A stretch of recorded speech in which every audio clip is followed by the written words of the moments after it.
एक छोटी स्माइल और स्ट्रॉन्ग विल पावर के साथ आर्यशाला में आपका स्वागत है। दोस्तों, क्लास 10th के एनसीईआरटी साइंस चैप्टर 1 में आज हम रासायनिक अभिक्रियाएं एवं समीकरण अर्थात केमिकल रिएक्शंस एंड इक्वेशंस के बारे में चर्चा करेंगे। दोस्तों, क्लास 9th के एनसीईआरटी साइंस चैप्टर 1 में matter in our surroundings, chapter 2 is matter around us pure, chapter 3 atoms and molecules और चैप्टर 4 स्ट्रक्चर ऑफ एटम का स्टडी हमने ऑलरेडी कर लिया है। इन सभी का लिंक आपको डिस्क्रिप्शन बॉक्स में प्रोवाइड करा दिया जाएगा। इन चारों चैप्टर्स के कुछ न कुछ भाग का इन्वॉल्वमेंट इस चैप्टर के स्टडी में रहने वाला है। इस चैप्टर के स्टडी में मुख्य रूप से क्लास 9 के चैप्टर 3 एटम्स एंड मोलिक्यूल्स का इन्वॉल्वमेंट रहने वाला है। क्लास 9 के चैप्टर 2 के पॉइंट नंबर 2.4 में हमने फिजिकल और केमिकल चेंजेस के बारे में स्टडी किया था। इस चैप्टर में हम केमिकल चेंजेस के बारे में अच्छे से स्टडी करेंगे। अब हम अपने दैनिक जीवन के कुछ परिस्थितियों को याद करेंगे, जैसे लोहे का जंग लगना, अंगूर का किण्वन यानी कि फर्मेंटेशन, हमारे शरीर के द्वारा भोजन का पचाया जाना। यह सब रासायनिक अभिक्रिया यानी कि केमिकल रिएक्शंस के एग्जाम्पल है। अब हम एक केमिकल रिएक्शन की बात करेंगे। मैग्नीशियम के रिबन को जब एयर में उपस्थित ऑक्सीजन की उपस्थिति में जलाया जाता है तो मैग्नीशियम ऑक्साइड का फॉर्मेशन होता है। तो इसमें हम यह देखते हैं कि कार्बन रिबन यानी कि सॉलिड स्टेट में जो मैग्नीशियम रिबन होता है उसे जब एयर के साथ जलाया जाता है तो एक डेजलिंग व्हाइट फ्लेम के साथ जलता है और इसके फलस्वरूप एक पाउडर के फॉर्म में मैग्नीशियम ऑक्साइड का व्हाइट पाउडर की प्राप्ति होती है। ठीक है, तो इस आधार पे हम कह सकते हैं कि कोई भी जो केमिकल चेंज होता है तो किसी भी केमिकल चेंजेस का observation, change in state, change in colour, evolution of gas, change in temperature, इन सब बातों के आधार पे किया जाता है। अब हम रासायनिक समीकरण अर्थात केमिकल इक्वेशन के बारे में चर्चा करेंगे। आगे बढ़ने से पहले हम यह जानने की कोशिश करते हैं कि कोई भी जो केमिकल रिएक्शन होता है वो कैसे होता है। तो केमिकल रिएक्शन कैसे होता है इसे जानने के लिए हमें कुछ बातों का ध्यान रखना है।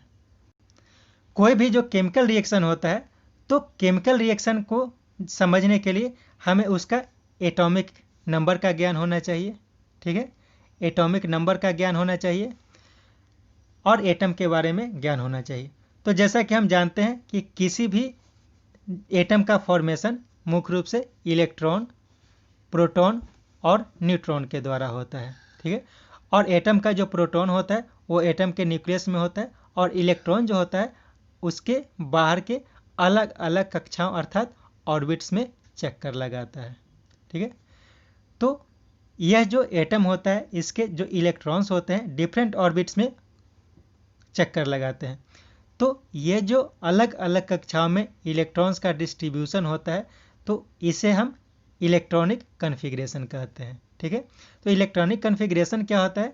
इलेक्ट्रॉनिक कन्फिग्रेशन होता है कि किसी भी एटम के जो इलेक्ट्रॉन्स हैं वो डिफरेंट ऑर्बिट्स में यानी कि first, second, third, fourth orbit में कितने कितने इलेक्ट्रॉन का डिस्ट्रीब्यूशन होगा, इसे ही इलेक्ट्रॉनिक कन्फिग्रेशन कहा जाता है। तो किसी भी एटम का इलेक्ट्रॉनिक कन्फिग्रेशन निकालने के लिए एक फार्मूला का प्रयोग किया जाता है 2n²।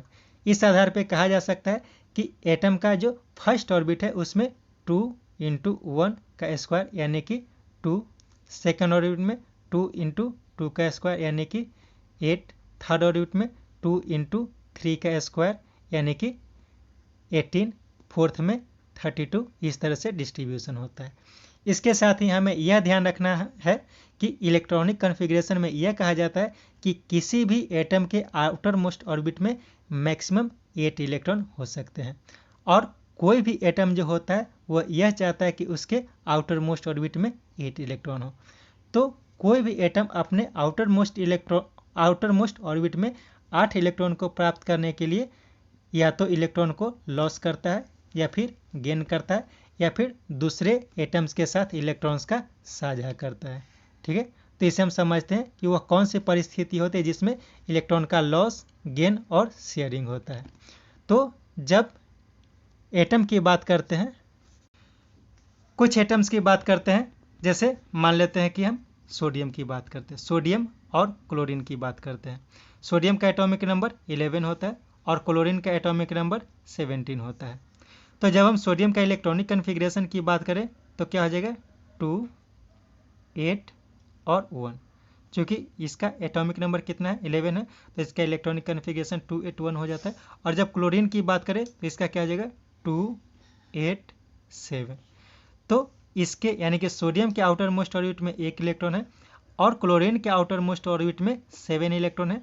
तो क्या होगा कि अगर सोडियम 1 इलेक्ट्रॉन का लॉस कर दे तो इसका आउटर मोस्ट ऑर्बिट ये हो जाएगा और इसमें 8 इलेक्ट्रॉन हो जाएगा। और क्लोरीन जो है उसके आउटर मोस्ट ऑर्बिट में 7 इलेक्ट्रॉन है, यानी कि यदि इसे कहीं से 1 इलेक्ट्रॉन मिल जाए तो इसमें 8 इलेक्ट्रॉन हो जाएगा। यानी कि ऐसी परिस्थिति होती है कि सोडियम यह चाहता है कि उसका 1 इलेक्ट्रॉन लॉस हो जाए और क्लोरीन यह चाहेगा कि उसे 1 इलेक्ट्रॉन मिल जाए। तो इस तरह से दोनों रिएक्शन करता है और यह सोडियम इलेक्ट्रॉन लॉस करता है और क्लोरीन इलेक्ट्रॉन गेन करके और रिएक्शन करता है। इसके अलावा एक और जो प्रोसेस होता है वो होता है इलेक्ट्रॉन्स का शेयरिंग। जैसे वाटर के फॉर्मेशन की बात करें तो जब वाटर का फॉर्मेशन होता है तो इसमें क्या होता है कि इसमें ऑक्सीजन और हाइड्रोजन रिएक्शन करता है। तो इसमें क्या होता है कि इसमें जैसा कि हम जानते हैं कि हाइड्रोजन का जो एटॉमिक नंबर होता है कितना होता है 1 होता है और ऑक्सीजन का कितना होता है 8 होता है। तो इसका इलेक्ट्रॉनिक कन्फिग्रेशन क्या हो जाएगा 1 और इसका हो जाएगा 2, 6। यानी कि ऑक्सीजन यह चाहेगा कि उसके बाहर की कक्षा में 8 इलेक्ट्रॉन होने के लिए 2 इलेक्ट्रॉन कहीं से मिल जाए, लेकिन हाइड्रोजन मैक्सिमम कोशिश ये करेगा कि इसका 1 इलेक्ट्रॉन कम से कम बरकरार रहे और हो सके तो 1 इलेक्ट्रॉन कहीं से इसे मिल जाए। तो यह चाहता है कि चूंकि हम जानते हैं कि जो फर्स्ट ऑर्बिट होता है, फर्स्ट ऑर्बिट में इलेक्ट्रॉन मैक्सिमम कितना हो सकता है 2 × 1 का स्क्वायर यानी कि 2। यानी कि जिस भी एटम में सिर्फ एक ऑर्बिट होता है वह अपने आप को सिर्फ 2 इलेक्ट्रॉन को पूरा करके संतुष्ट हो जाता है। तो हाइड्रोजन ये चाहेगा कि उसे 1 इलेक्ट्रॉन मिल जाए, तो यह ऑक्सीजन से शेयरिंग कर लिया, फिर यह भी हाइड्रोजन क्या करेगा इसे शेयरिंग कर लेगा। अब ऑक्सीजन के बाहर की कक्षा में कितना है 6 इलेक्ट्रॉन है, तो वो 1, 2, 3, 4, 5, 6। तो ये क्या चाहेगा कि 6 इलेक्ट्रॉन पहले से है, अब ये हाइड्रोजन के दोनों एटम के इलेक्ट्रॉन से शेयरिंग कर ले। तो हाइड्रोजन के पास कितना हो गया 8 इलेक्ट्रॉन हो गया और ऑक्सीजन के पास कितना इलेक्ट्रॉन हो गया 8 इलेक्ट्रॉन हो गया और हाइड्रोजन के पास 2 इलेक्ट्रॉन हो गया। तो इस तरह से शेयरिंग के फलस्वरूप यह रिएक्शन करता है। ठीक है। जब हम किसी केमिकल रिएक्शन की बात करते हैं तो जैसे हमने बात किया था मैग्नीशियम जब ऑक्सीजन से रिएक्शन करता है तो मैग्नीशियम ऑक्साइड का फॉर्मेशन करता है। तो यदि हम इस अभिक्रिया को यानी कि इस रिएक्शन को इस तरह से लिखने की कोशिश करेंगे तो इसके लिए हमें ज़्यादा प्रयास करना पड़ेगा, ज़्यादा जगह लेगा और ज़्यादा मेहनत करना पड़ेगा।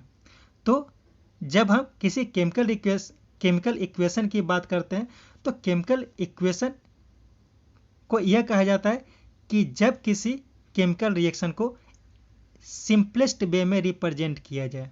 ठीक है, सिंपलेस्ट वे में रिप्रेजेंट करने के लिए एक इक्वेशन का प्रयोग किया जाता है।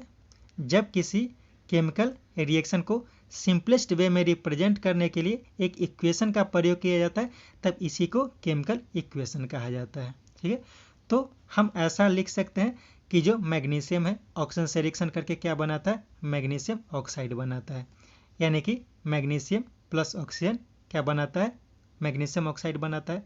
यानी कि कहा जा सकता है कि जब किसी केमिकल इक्वेशन को लिखा जाता है तो उसमें जो रिएक्शन में भाग लेता है, जो रिएक्शन में जो मॉलिक्यूल्स भाग लेते हैं उसे रिएक्टेंट कहा जाता है और जो रिएक्शन के बाद जो प्रोडक्ट बनता है उसे प्रोडक्ट कहा जाता है। तो इधर रिएक्शन हो गया, रिएक्टेंट हो गया और इधर प्रोडक्ट हुआ। और ये जो रिएक्शन होता है इस केमिकल इक्वेशन को लिखने के लिए रिएक्टेंट और प्रोडक्ट के बीच में एक एरो का प्रयोग किया जाता है। जब किसी रिएक्शन में 2 या 2 से अधिक मॉलिक्यूल्स यानी कि 2 या 2 से अधिक पदार्थ भाग लेते हैं तो प्रत्येक मॉलिक्यूल के बीच में एक प्लस का प्रयोग किया जाता है। यानी कि जो केमिकल इक्वेशन होता है उसमें रिएक्टेंट्स को रिप्रेजेंट किया जाता है, प्रोडक्ट्स को रिप्रेजेंट किया जाता है, उसके बीच में एक एरो को रिप्रेजेंट किया जाता है, और जो मोलिक्यूल्स होता है उसके बीच में प्लस का प्रयोग किया जाता है। ठीक है, तो यह जो मेथड होता है केमिकल इक्वेशन को रिप्रेजेंट करने का मेथड होता है। अब ये जो केमिकल इक्वेशन होता है उसे हम कैसे लिखते हैं, राइटिंग ऑफ केमिकल इक्वेशन। तो जो केमिकल इक्वेशन होता है वह केमिकल इक्वेशन को थोड़ा और सिंपल वे में और कंसाइज वे में लिखने की कोशिश करते हैं कि और ज़्यादा यूजफुल हो जाए। तो वही जो रासायनिक समीकरण को और कंसाइज वे में लिखना और ज़्यादा यूजफुल बनाने के लिए हम केमिकल फार्मूला का प्रयोग करते हैं। तो केमिकल फार्मूला क्या होता है कि केमिकल फार्मूला जब हम किसी केमिकल रिएक्शन के केमिकल इक्वेशन को रिप्रेजेंट करते हैं तो उसमें इन्वॉल्व मॉलिक्यूल्स और एटम्स को उसके सिंबॉलिक फॉर्म में जब रिप्रेजेंट करते हैं तब उसी को केमिकल फार्मूला कहा जाता है। ठीक है, तो इसमें क्या होता है कि जो रिएक्टेंट का मॉलिक्यूल्स है, रिएक्टेंट का मॉलिक्यूल्स का जो केमिकल रिप्रेजेंटेशन होता है उसे लिखने की कोशिश करते हैं। ठीक है, तो इसमें क्या होता है कि राइट हैंड साइड में होता है, राइट हैंड साइड में प्रोडक्ट होता है, लेफ्ट हैंड साइड में रिएक्टेंट होता है, और इस दोनों के बीच में प्रोडक्ट होता है, और इसमें जिस केमिकल का इन्वॉल्वमेंट होता है उसे उसके केमिकल फार्मूला को रिप्रेजेंट कर दिया जाता है। ठीक है, अब यह ध्यान रखना है, जैसा कि हम जानते हैं कि किसी भी केमिकल रिएक्शन में न तो नए एटम का फॉर्मेशन होता है और न ही किसी एटम का विनाश होता है। ठीक है, यानी कि जो काउंट ऑफ एटम्स होता है वो हमेशा कांस्टेंट होता है, यानी कि जब रिएक्शन होता है तो रिएक्शन के रिएक्टेंट में जितने एटम्स भाग लेते हैं प्रोडक्ट में भी उतने ही इलेक्ट्रॉन का होना आवश्यक है। ठीक है, और तब इस प्रकार के इक्वेशन को बैलेंस्ड इक्वेशन कहा जाता है। यदि हम इस प्रकार से लिखें, इसमें क्या है कि मैग्नीशियम का एक एटम है, ऑक्सीजन का 2 एटम है, जब प्रोडक्ट बना तो मैग्नीशियम के 1 एटम और ऑक्सीजन का 1 एटम बना। तो चूंकि यह एक बैलेंस्ड फार्मूला नहीं है तो इस तरह के इक्वेशन को क्या कहा जाता है, स्केलेटल केमिकल इक्वेशन कहा जाता है। तो यह आवश्यक होता है कि किसी भी स्केलेटल इक्वेशन को बैलेंस किया जाए। ठीक है, तो बैलेंस क्यों किया जाता है, तो ऊपर जैसे हमने बताया कि यह जानते हैं कि mass neither be created nor be destroyed, यानी कि जो, या फिर ऐसा भी कहा जाता है कि atom nether be created nor be destroyed, किसी भी केमिकल रिएक्शन में न तो किसी एटम का विनाश होता है और न ही किसी एटम का फॉर्मेशन होता है, सिर्फ ये होता है कि एक एटम का दूसरे एटम के साथ रिएक्शन होता है। ठीक है, तो इस तरह से ये कहा जाता है कि किसी भी केमिकल इक्वेशन को एक बैलेंस्ड फॉर्म में लिखना आवश्यक होता है। ठीक है, तो हम कुछ एग्जाम्पल देखते हैं बैलेंस्ड इक्वेशन का। तो जब हम बैलेंस्ड इक्वेशन की बात करें तो एक इक्वेशन है, जब जिंक को सल्फ्यूरिक एसिड के साथ रिएक्शन करवाया जाता है तो जिंक सल्फाइड और हाइड्रोजन का फॉर्मेशन होता है। तो इस रिएक्शन में क्या है, जिंक है, हाइड्रोजन सल्फेट है, जिंक सल्फेट है और हाइड्रोजन है। तो इसमें क्या हो रहा है कि जो जिंक है, राइट हैंड साइड में जिंक का संख्या 1 है, लेफ्ट हैंड साइड में 1 है और राइट हैंड साइड में भी 1 है। ठीक है, दोनों तरफ 1 है। अगर हाइड्रोजन की बात की जाए तो लेफ्ट हैंड साइड में भी 2 है, राइट हैंड साइड में भी 2 है। सल्फर की बात की जाए तो सल्फर 1 है और इधर भी 1 है। ऑक्सीजन की बात की जाए तो 4 और 4 है। तो यह जो केमिकल इक्वेशन है यह एक बैलेंस्ड केमिकल इक्वेशन का एग्जाम्पल है। अब हम कोई अनबैलेंस्ड केमिकल इक्वेशन की बात करते हैं। तो अनबैलेंस्ड केमिकल इक्वेशन की जब बात करें तो यह अनबैलेंस्ड केमिकल इक्वेशन, जब लोहा को वाटर के साथ रिएक्शन करवाया जाता है तो फेरिक ऑक्साइड और हाइड्रोजन का फॉर्मेशन होता है। तो इसमें क्या हुआ, लोहा वाटर से रिएक्शन किया, वाटर को स्टीम के फॉर्म में यूज किया जाता है, गर्म यानी कि गर्म स्टीम को लोहा के ऊपर जब गर्म स्टीम को प्रवाहित किया जाता है तो फेरिक सल्फेट यानी कि Fe3O4 और हाइड्रोजन गैस का फॉर्मेशन होता है। तो जब इस केमिकल इक्वेशन को हम देखेंगे तो इस केमिकल इक्वेशन को जब हम देखेंगे तो क्या है कि अगर लेफ्ट हैंड साइड में बात करें यानी कि रिएक्टेंट की बात करें तो रिएक्टेंट में आयरन का संख्या कितना है 1 है और प्रोडक्ट में 3 है। यदि हाइड्रोजन की बात की जाए तो रिएक्टेंट में कितना है 2 है और प्रोडक्ट में कितना है 2 है। यदि ऑक्सीजन की बात की जाए तो रिएक्टेंट में ऑक्सीजन 1 है और प्रोडक्ट में 4 है। ठीक है, तो यह एक अनबैलेंस्ड केमिकल इक्वेशन है यानी कि स्केलेटल केमिकल फॉर्मूला का एक एग्जाम्पल हुआ। तो इसे बैलेंस करना आवश्यक होता है क्योंकि एटम का संख्या हमेशा निश्चित होना चाहिए। तो इसे कैसे बैलेंस करते हैं अब हम इसे समझने की कोशिश करते हैं।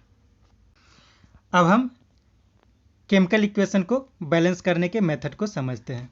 तो सबसे पहले जब हम केमिकल इक्वेशन की जब बात करते हैं, किस केमिकल इक्वेशन की हमने बात की थी, Fe यानी कि आयरन को जब स्टीम के साथ रिएक्शन करवाया जाता है यानी कि H2 के साथ रिएक्शन करवाया जाता है तो क्या बनता है Fe3O4 यानी कि फेरिक ऑक्साइड प्लस हाइड्रोजन। ठीक है, तो इसमें हम देख रहे हैं कि जो सारे एटम्स है उसका संख्या फिक्स नहीं है। तो इसे बैलेंस करने के लिए क्या क्या मेथड को अपनाते हैं, तो सबसे पहले इसको ये करते हैं कि सबको अलग अलग बॉक्स में डाल देते हैं। ठीक है, जैसा कि फिर से मैं दिखाऊंगा कैसे कैसे है। तो अलग अलग बॉक्स में डालते हैं, लेकिन यह ज़रूरी नहीं है कि बॉक्स में डालना ज़रूरी है, इसे डिफ्रेंशिएट करने के लिए यानी कि दिखाने के लिए यहाँ पे किया गया है। लेकिन जब हम प्रैक्टिकल में इसका यूज करते हैं तो बॉक्स का प्रयोग नहीं करते हैं। तो ठीक है, तो इसे बॉक्स में डालते हैं।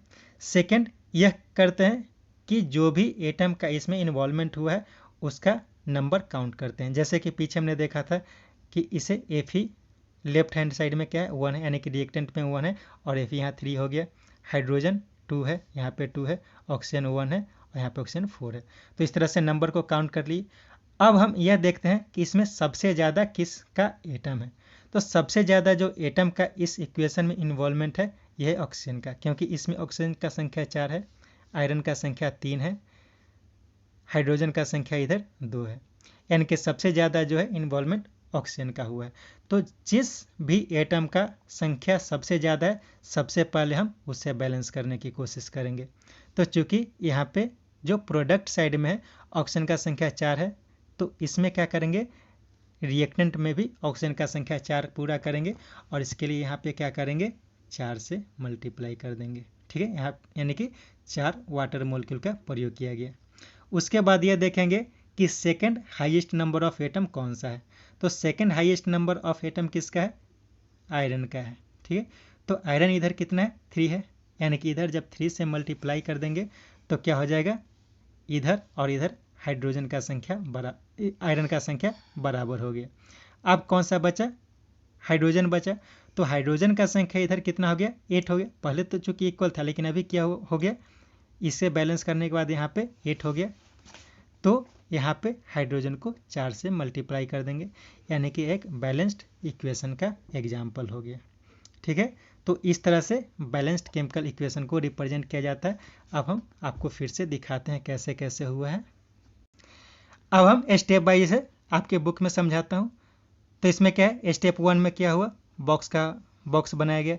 सेकेंड टाइम में क्या किया गया, इसमें नंबर ऑफ एटम्स जो है दोनों तरफ उसे काउंट कर लिया गया।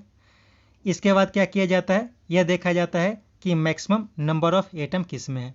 तो मैक्सिमम नंबर ऑफ एटम को डिसाइड किया जाता है और उसे रिप्रेजेंट किया जाता है। उसके बाद क्या किया जाता है कि सेकंड मैक्सिमम नंबर क्या है, थर्ड मैक्सिमम नंबर क्या है, उस तरह से करके इसे बैलेंस कर लिया जाता है।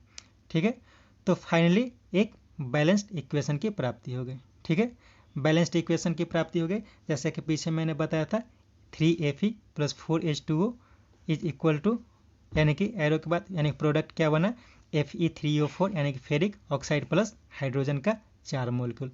ठीक है, तो एक बैलेंस्ड केमिकल फॉर्मूला की प्राप्ति हो गई। स्टेप 7 को ध्यान रखना है। स्टेप 7 क्या कहता है कि जब भी किसी बैलेंस्ड केमिकल इक्वेशन को लिखा जाता है तो उसे हम यह कोशिश करते हैं कि उसके सिंबल्स को फिजिकल स्टेट के द्वारा रिप्रेजेंट कर दिया जाए।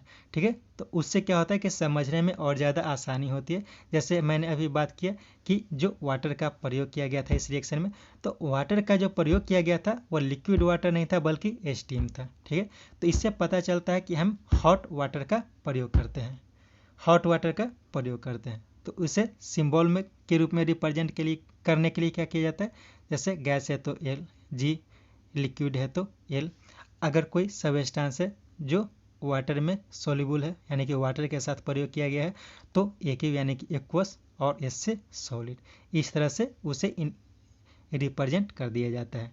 यानी कि जो ऊपर हमने इक्वेशन की बात की तो एफ ही यानी कि वो सॉलिड के फॉर्म में रहेगा, वाटर जो गैस के फॉर्म में रहेगा, गैस वाटर जो होता है लिक्विड के फॉर्म में भी होता है, लेकिन चूंकि यहाँ पे स्टीम का प्रयोग किया गया है इसलिए यहाँ पे गैस लिखा गया है। Fe3O4 वो सॉलिड के फॉर्म में होता है और जो हाइड्रोजन होता है वो गैस के फॉर्म में प्राप्त होता है।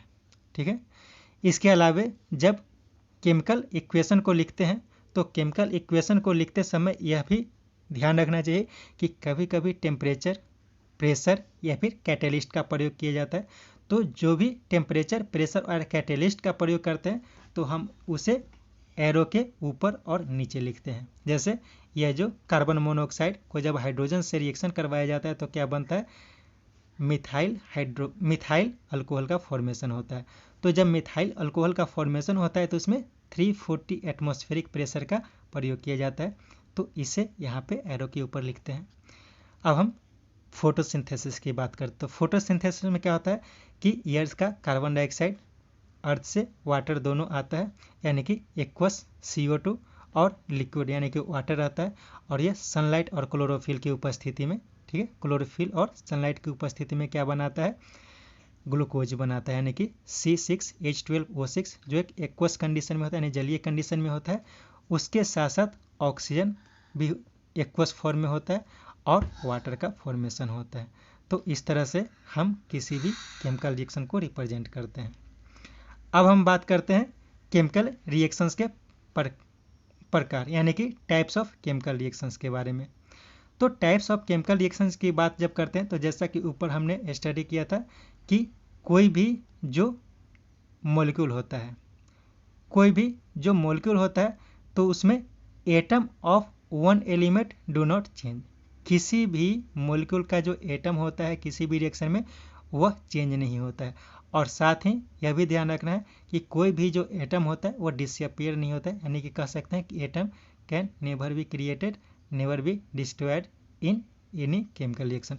सिर्फ उसमें क्या होता है कि जो मॉलिक्यूल होता है उसमें ब्रेकिंग और मेकिंग होता है, किसी केमिकल का ब्रेकिंग होता है और किसी केमिकल का फॉर्मेशन होता है यानी कि मेकिंग होता है। अब हम सबसे पहले बात करते हैं संयोजन अभिक्रिया यानी कि कॉम्बिनेशन रिएक्शन की। तो कॉम्बिनेशन रिएक्शन क्या होता है कि जब दो या दो से अधिक केमिकल्स एक दूसरे के साथ जुड़ता है और एक नया केमिकल का फॉर्मेशन करता है, तब इस तरह के रिएक्शन को क्या कहा जाता है, कॉम्बिनेशन रिएक्शन कहा जाता है। जैसे क्विकलाइम यानी कि CaO, कैल्शियम ऑक्साइड को क्विकलाइम कहा जाता है और कैल्शियम हाइड्रोक्साइड को क्या कहा जाता है, स्लैक्ड लाइम कहा जाता है। तो जब क्विकलाइम वाटर के साथ रिएक्शन करता है तो क्या होता है कि कैल्शियम हाइड्रोक्साइड यानी कि स्लैक्ड लाइम का फॉर्मेशन होता है और हीट का जनरेशन करता है, यानी कि इसमें दो मॉलिक्यूल मिला और एक नया मॉलिक्यूल का फॉर्मेशन हुआ। तो इस तरह से कह सकते हैं कि यह एक कॉम्बिनेशन रिएक्शन है। एक बात और ध्यान रखना है कि जो कोई भी रिएक्शन होता है यदि उस रिएक्शन से हीट निकलता है, जैसे कि इस रिएक्शन की जब हमने बात की तो लास्ट में क्या होता है, हीट निकलता है, तब इस तरह के रिएक्शन को क्या कहा जाता है, एक्सोथर्मिक केमिकल रिएक्शन कहा जाता है। ठीक है, एक पॉइंट याद रखना है, यह जो हमने कैल्शियम ऑक्साइड यानी कि क्विकलाइम से कैल्शियम हाइड्रोक्साइड यानी कि साल्ट लाइम का फॉर्मेशन किया, तो यह जो साल्ट लाइम होता है इसे चूना के रूप में प्रयोग किया जाता है, व्हाइट वॉशिंग के रूप में प्रयोग किया। दीवार को जो पोतने की बात की जाती है, दीवार की व्हाइट वॉशिंग की जो बात की जाती है तो उसमें साल्ट लाइम का प्रयोग किया जाता है। तो इसमें क्या होता है कि जो साल्ट लाइम होता है, स्लैक्ड लाइम जो होता है यानी कि कैल्शियम हाइड्रोक्साइड जो होता है, जब उसे दीवार पर लगाया जाता है तो उसका एक थिन लेयर बनता है और यह जो थिन लेयर होता है वायुमंडल में उपस्थित कार्बन डाइऑक्साइड के साथ रिएक्शन करता है। ठीक है, कार्बन डाइऑक्साइड के साथ रिएक्शन करके कैल्शियम कार्बोनेट का फॉर्मेशन करता है 2 से 3 दिनों में। और यह जो कैल्शियम कार्बोनेट का फॉर्मेशन होता है वो एक अस्थायी तरह का फॉर्म होता है। तो यहाँ पे ये रिप्रेजेंट किया गया है। इसके बाद है नेक्स्ट है डिकम्पोजिशन रिएक्शन। तो डिकम्पोजिशन रिएक्शन क्या होता है? जो कॉम्बिनेशन रिएक्शन होता है इसका ठीक उल्टा होता है। इसमें क्या होता है कि एक मॉलिक्यूल होता है वो ब्रेक करता है और 2 या 2 से अधिक मॉलिक्यूल का फॉर्मेशन करता है। जैसे फेरस सल्फेट को जब हीट प्रदान करते हैं तो क्या होता है, फेरिक सल्फेट SO2 और SO3 का फॉर्मेशन हुआ, यानी कि एक मॉलिक्यूल ब्रेक किया और 3 मॉलिक्यूल का फॉर्मेशन हुआ। तो इस तरह से यह जो केमिकल हुआ वो क्या हुआ, यह जो रिएक्शन है यह डिकम्पोजिशन रिएक्शन का एग्जाम्पल है। एक चीज़ और ध्यान रखना है कि जो क्विक लाइम होता है यानी कि चूना जो होता है उसका प्रयोग कहाँ किया जाता है? सीमेंट के मैन्युफैक्चरिंग में किया जाता है।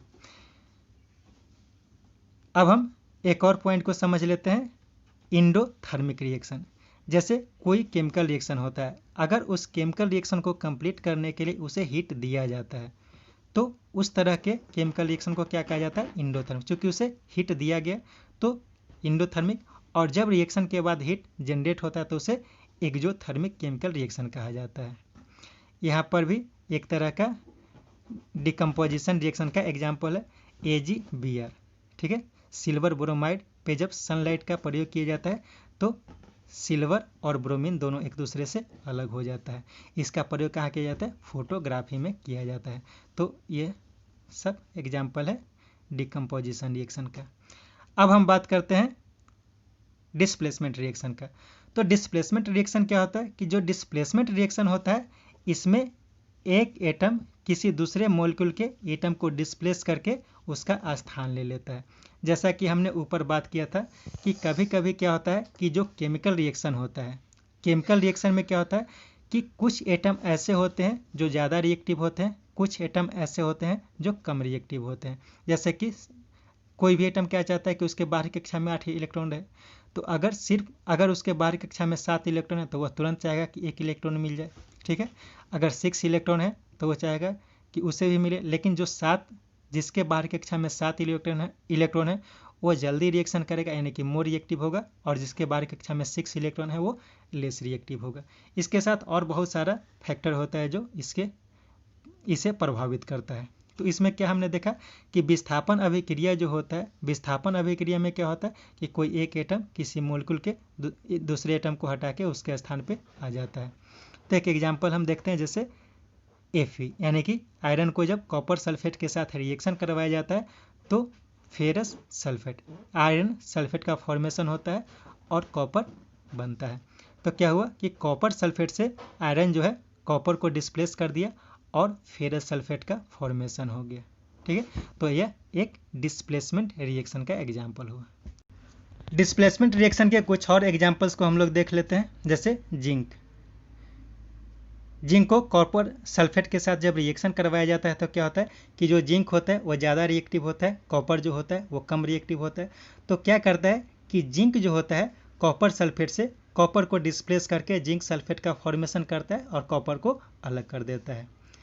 उसी तरह से पीबी यानी कि लेड को जब CuCl2 से रिएक्शन करवाया जाता है तो क्या होता है कि जो पीबी होता है वो ज़्यादा रिएक्टिव होता है, तो पीबी जो होता है कॉपर को रिप्लेस कर देता है। तो ये सब डिस्प्लेसमेंट रिएक्शन का एग्जाम्पल होता है। नेक्स्ट है द्विविस्थापन अभिक्रिया यानी कि डबल डिस्प्लेसमेंट रिएक्शन। तो डबल डिस्प्लेसमेंट रिएक्शन क्या होता है कि इसमें जो डिस्प्लेसमेंट होता है वो डबल होता है। यानी कि जैसे यह एग्जाम्पल देख लेते हैं, जैसे Na2SO4। दोस्तों एक चीज़ ध्यान रखना है कि इसमें क्या है कि जो रिएक्शन होता है तो इसमें जो रिप्रेजेंटेशन होता है इस तरह से Na2SO4 इस तरह से लिखा जाता है, लेकिन इसमें आपको मैं इस तरह से दिखा रहा हूँ। क्या होता है कि टाइपिंग करते समय थोड़ा सा प्रॉब्लम होता है उसे ऊपर नीचे करके लिखने में, तो इसलिए मैंने सिंपल लिखा है, लेकिन आपके बुक में ठीक इसी तरह से रहेगा। आप बुक को अपना देख सकते हैं और यह ध्यान रखना है, थोड़ा सा कोऑपरेट कीजिए। ओके, तो जब डबल डिस्प्लेसमेंट रिएक्शन होता है तो इसमें क्या होता है कि डबल डिस्प्लेसमेंट रिएक्शन में एक दूसरे को डिस्प्लेस करता है।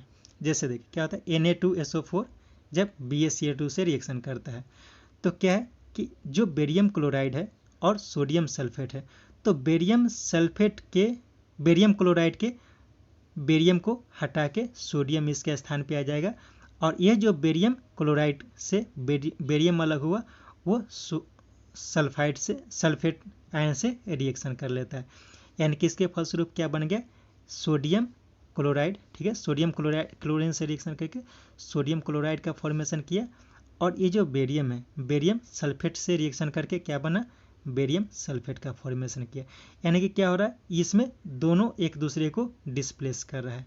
तो इस तरह के रिएक्शन को क्या कहते हैं द्विविस्थापन अभिक्रिया यानी कि डबल डिस्प्लेसमेंट रिएक्शन। तो डबल डिस्प्लेसमेंट रिएक्शन जो होता है उसका काउज क्या होता है, उसका काउजेज ये होता है कि उसमें जो आयंस होता है उसके आयंस का एक्सचेंज होता है और आयंस के एक्सचेंज होने का रीजन क्या होता है, जैसा कि आपको पता है कि कुछ आयंस या फिर कुछ एटम्स ऐसे होते हैं जो ज़्यादा रिएक्टिव होते हैं और कुछ आयन और एटम कम रिएक्टिव होते हैं।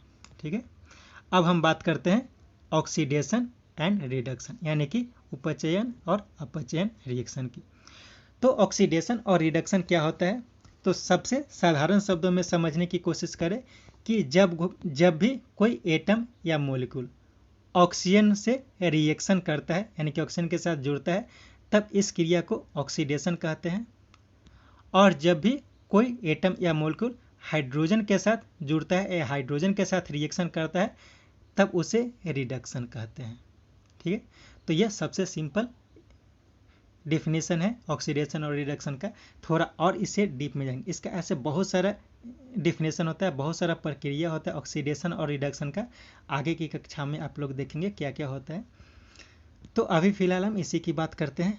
तो जो ऑक्सीडेशन और रिडक्शन की अभिक्रिया होती है तो उसमें क्या होता है ऑक्सीजन का जुड़ना ऑक्सीडेशन हो जाएगा, इसका उल्टा कर देंगे ऑक्सीजन का निकलना, किसी भी एटम से ऑक्सीजन का निकलना क्या हो जाता है रिडक्शन होता है। किसी भी एटम या मॉलिक्यूल से हाइड्रोजन का जुड़ना रिडक्शन होता है और किसी भी एटम या मॉलिक्यूल से हाइड्रोजन का निकलना ऑक्सीडेशन हो जाता है। ठीक है, तो ये ऑक्सीडेशन और रिडक्शन यही होता है। एक चीज और ध्यान रखना है कि कोई भी जो ऑक्सीडेशन और रिडक्शन की अभिक्रिया होती है वह साथ साथ होता है। यदि कोई भी ऑक्सीडेशन की क्रिया हो तो निश्चित रूप से उस रिएक्शन में किसी दूसरे का रिडक्शन होता है, यानी कि यह ध्यान रखना है कि ऑक्सीडेशन और रिडक्शन की क्रिया साथ साथ होती है। और इस तरह से यह कहा जाता है कि जो रिएक्शन होता है वो ऑक्सीडेशन रिडक्शन रिएक्शन यानी कि रेडॉक्स रिएक्शन, यानी कि जब ऑक्सीडेशन और रिडक्शन की क्रिया साथ साथ होती है तब इस तरह के रिएक्शन को क्या कहा जाता है ऑक्सीडेशन रिडक्शन रिएक्शन या फिर रेडॉक्स रिएक्शन। तो इसे हम एक एग्जाम्पल के द्वारा देखते हैं। जैसे CeO कॉपर ऑक्साइड जो है जब हाइड्रोजन से रिएक्शन करेगा तो क्या होगा कॉपर और वाटर का फॉर्मेशन होगा। तो इसमें क्या है कि कॉपर ऑक्साइड कॉपर में बदलता है, यानी कि इसमें क्या हुआ ऑक्सीजन निकला, तो ऑक्सीजन इससे निकल गया यानी कि इसका क्या हो गया रिडक्शन हो गया। अब ये हाइड्रोजन है, हाइड्रोजन क्या करता है हाइड्रोजन जो है वह ऑक्सीजन से हाइड्रोजन के साथ ऑक्सीजन जुड़ा, हाइड्रोजन से क्या हुआ ऑक्सीजन जुड़ा यानी कि हाइड्रोजन का ऑक्सीडेशन हो गया। ठीक है, तो यह हम देख रहे हैं कि क्या हुआ कि यहाँ पे ऑक्सीडेशन और रिडक्शन का एग्जाम्पल है। ठीक है, तो इसे रेडॉक्स रिएक्शन कहा जाता है। अब हम जो ऑक्सीडेशन की क्रिया होती है उसके कुछ एग्जाम्पल्स को देखते हैं। हम अपने दैनिक जीवन में बहुत सारे ऑक्सीडेशन की क्रियाओं को देखते हैं। इसमें सबसे पहला एग्जाम्पल है संक्षरण यानी कि कोरोजन। तो कोरोजन जो होता है वो क्या होता है आयरन का, आयरन या फिर बहुत सारे मेटल के ऊपर बहुत सारा मेटल जो होता है वायुमंडल में उपस्थित ऑक्सीजन और वाटर से रिएक्शन करता है या फिर अलग अलग गैसेस के साथ रिएक्शन करता है और जिसके फलस्वरूप उस मेटल के ऊपर एक लेयर का फॉर्मेशन हो जाता है, तब इसी को क्या कहा जाता है संक्षरण की क्रिया कही जाती है। ठीक है, जैसे एग्जाम्पल है आयरन। हम लोग देखते हैं कि जो लोहा होता है, लोहा जब हम लाते हैं तो बिल्कुल शाइनी होता है, जब नया होता है तो क्या होता है बिल्कुल शाइनी होता है, लेकिन जब उसका हम प्रयोग करते हैं तो धीरे धीरे उसमें क्या होता है कि उसके ऊपर रेडिश ब्राउन कलर के पाउडर का फॉर्मेशन होने लगता है। तो यह जो रेडिश ब्राउन कलर का फॉर्मेशन हुआ, इसको क्या कहा जाता है? रस्टिंग ऑफ आयरन, यानी कि लोहे का जंग लगना कहते हैं। और इस किसके कारण होता है? संक्षारण यानी कि कोरोजन के कारण होता है। ठीक है, इसके कुछ और एग्जाम्पल है, जैसे कॉपर और सिल्वर। तो कॉपर जो होता है, कॉपर के बर्तन को हम अगर बहुत दिनों तक छोड़ देते हैं तो क्या होता है कि धीरे धीरे उसके ऊपर ग्रीन कलर का लेयर बनने लगता है। तो यह भी कोरोजन का एग्जाम्पल है। इस तरह से सिल्वर जो होता है, सिल्वर को बहुत दिन तक अगर छोड़ देते हैं तो उसमें क्या हो जाता है? ब्लैक कलर का कोटिंग का फॉर्मेशन हो जाता है। ठीक है, जो कॉपर होता है, कॉपर पे ग्रीन कोटिंग और सिल्वर पे ब्लैक कोटिंग का फॉर्मेशन होता है। इसके बाद है जो ऑक्सीडेशन का एग्जाम्पल है, वो है विकृत गंधिता, यानी कि रेंसिडिटी। तो रेंसिडिटी क्या होता है कि जब हम तेल या फिर फैट, वसा या फिर ऑयल को जब गर्म करते हैं और गर्म करने के बाद बहुत दिन तक ऐसे खुले में छोड़ देते हैं, तो बहुत दिनों तक खुले में छोड़ देते हैं तो क्या होता है? उससे एक तरह का स्मेल आने लगता है। तो इसी क्रिया को क्या कहा जाता है? विकृत गंधिता या रेंसिडिटी। तो यह जो प्रक्रिया होता है वो कैसे होता है? तो जो फैट एंड ऑयल है उसके ऑक्सीडेशन के कारण होता है। तो ऑक्सीडेशन की प्रक्रिया के कारण क्या हो जाता है कि उसमें एक स्मेल की उत्पत्ति होने लगती है। ठीक है, तो ये सब एग्जाम्पल है। इसके साथ आपका एक चैप्टर समाप्त हुआ। Thank you.